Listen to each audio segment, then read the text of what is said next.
Greetings, everyone. This is Dr. Brian Scott with you. We are studying together Insight to the End Times and where we are on God's timetable. And we have been studying in the book of Revelation, chapter 9, and we've been looking at the second set of judgments that God is allowed to pour out, or He is pouring out directly on the earth to deal with the people who have rejected Him and rejected His Son, Jesus. The first set of judgments were known as the seven seal judgments. We studied those about a week or so ago. Now we're studying the seven trumpet judgments, and seven angels have been given trumpets. Each trumpet represents another degree of woe or wrath being poured out by God on the population of the earth. And we reviewed these just the other day. The first trumpet destroyed 1/3 of vegetation through what would be fire and hail raining down from heaven. The second trumpet judgment destroyed 1/3 of the waters in the sea, turning them into blood, which destroyed 1/3 of the fish, and 1/3 of the ships went down and sank, which would kill quite a few people as well. The third judgment, third trumpet judgment, as it sounded, it had a fiery it had a star, a fiery star coming out of heaven called wormwood that hit all the fresh waters and turned them into bitter waters called wormwood. People drinking those waters died because of the bitterness of those waters. So that hit all your freshwater lakes and streams and rivers and reservoirs and springs and so on. Pretty wild stuff. The fourth set of trumpets, it was turning. What happened there is 1/3 of the sun, the moon, and the stars were darkened during the daytime. So we had a complete upheaval of nature as a result of that. You know, nature revolves around the 24-hour clock. So many hours of sunshine, so many hours of darkness, and so on and so forth. You insert an additional 1/3 of those hours or 8 hours of darkness, you're going to cause a lot of problems. So those first four trumpet judgments are natural catastrophes. Number 5 was the first woe.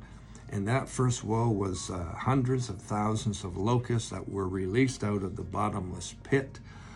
They were not allowed to kill mankind, and they were not allowed to touch those who were sealed by God, which included the 144,000 evangelists and all the converts who had been saved and have been hidden away by God so they wouldn't be touched. But everybody else came under the attack of these locusts. Their stings were like scorpions. They were the ugliest looking things you could hear or see described in the scriptures. They tormented these people for 5 months, and they sought and desired to die. The pain, the torment, the turmoil was so bad, and they could not die. And so what we have happening is death itself has been placed on sabbatical, on a vacation. It's been suspended for a 5-month period. These people just suffered and suffered and suffered for the 5 months. This brings us to woe number 6, which we have been studying this week. This is where we have the 200-man army, 200 million man army from the Far East under the control of 4 demons, 4 demonic angels kicked out of heaven with Satan. These 4 were bound at the river Euphrates. They have been released to lead this 200 million man army from the Far East, and they were given the power to kill 1/3 of all mankind that would stand in their way. So this has been a slaughter of people as they come westward towards Israel. They have a time period involved of 13 months, 1 month, 1 year, 1 month, 1 day, 1 hour. And it takes them 12 of those 13 months to come from the Far East, the Orient, to essentially the Euphrates River. And then their last month, they turn downwards and head into the valley of Megiddo, where they are going to team up with the Antichrist armies to come against Jesus to defeat him as he returns to the earth on the last day of the tribulation period. hence the 1 day. It only takes Jesus and his armies 1 hour to defeat them, hence the 1 hour.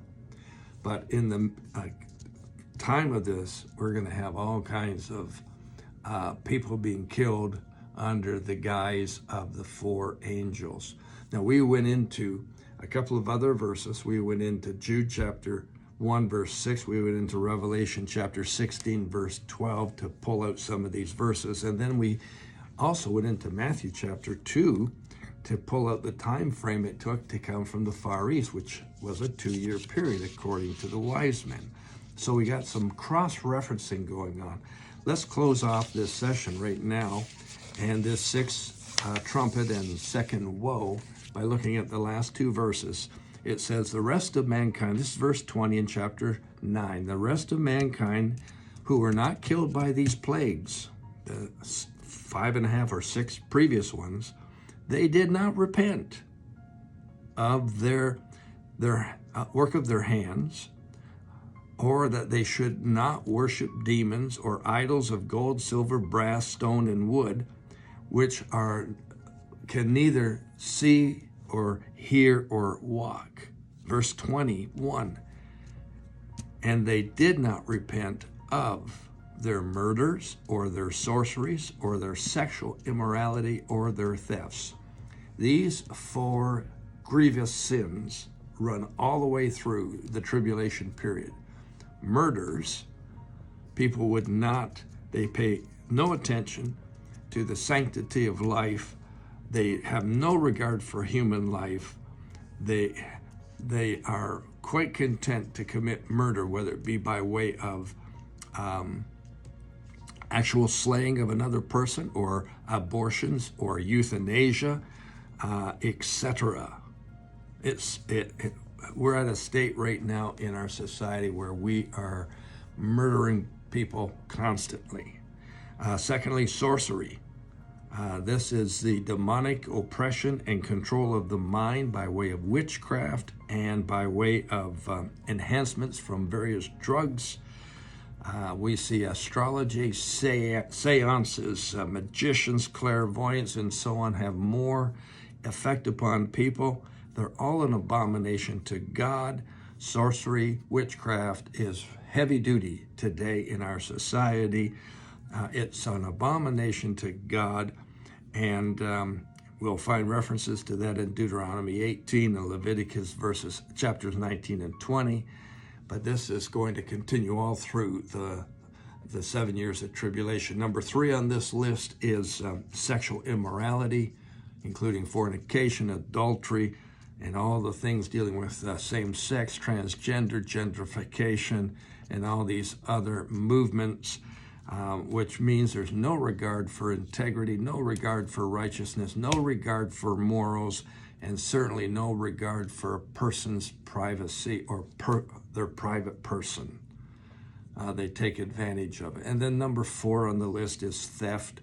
There's no respect or regard for a person's property, their personal possessions, a total lack of respect, a total lack of proper manners and so on dealing with this. Our society has been in a state of deterioration for hundreds of years, all the way back to the death of Jesus, obviously, when we entered the church age, but it has been accelerating at a rate that we've never, ever seen before. And we're in the midst of the greatest downturn in moral values and the lack of righteousness that we've ever seen. It's penetrated our churches and turned them into gathering places for carnal, fleshly desires as opposed to anything dealing with the Bible. Wow. When we come back tomorrow, we're going to pick up and run with the 7th trumpet, 3rd woe, and this is where we get into some very interesting information. You'll not want to miss it. I'll see you then. Call you blessed. Bye for now.